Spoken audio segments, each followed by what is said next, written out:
Alright guys, what I got here is a 2004 Nissan Altima. Um, a lady brought it in, and it's her daughter's car. So what the deal was is it had a skip. They had been working on it, trying to figure out what the deal was. I had one bad injector. Well, then, as you can tell, these two here are new. I also found out that one of the coil packs was bad. Somebody had changed this one. This one was bad, but this one was here. So to figure out whether it was the coil pack or not, or what the deal was, I just moved number one over to number two hole to see if the skip would change from one cylinder to the next. That made me understand that it was that in that coil pack, we were getting fuel and all through our new injectors. We changed the injectors. I didn't make a video of that. There's a lot of them out there on how to do that.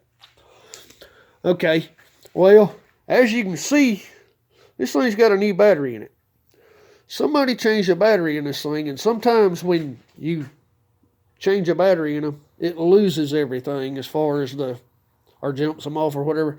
It loses everything, and these things will idle erratic. Well, when they did that, somebody thought, well, it was throttle body going bad, so they put a new throttle body on it. Well, that's all well and good. You know, it's almost got 100,000 miles on it.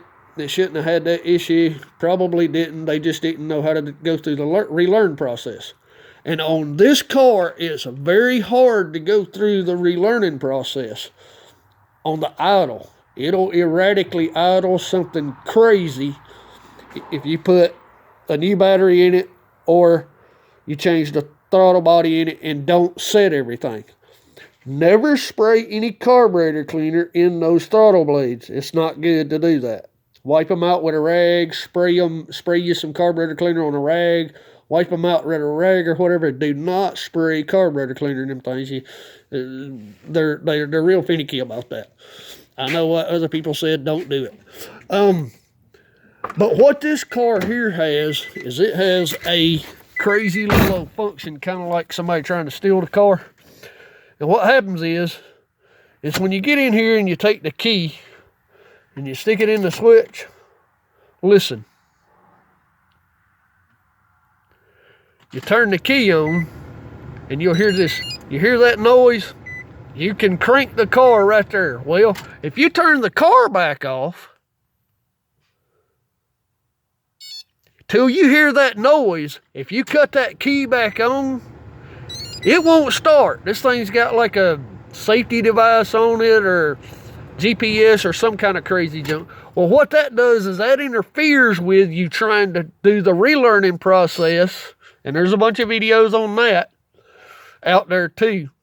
It has to, it interferes with the relearning process of for the computer trying to learn how to reset the relearn process on this car, because if you turn this thing on and it makes that noise and you got the pedal down or whatever, or you leave it too long, this car will not crank. The starter will not turn. So, getting to what I did for that,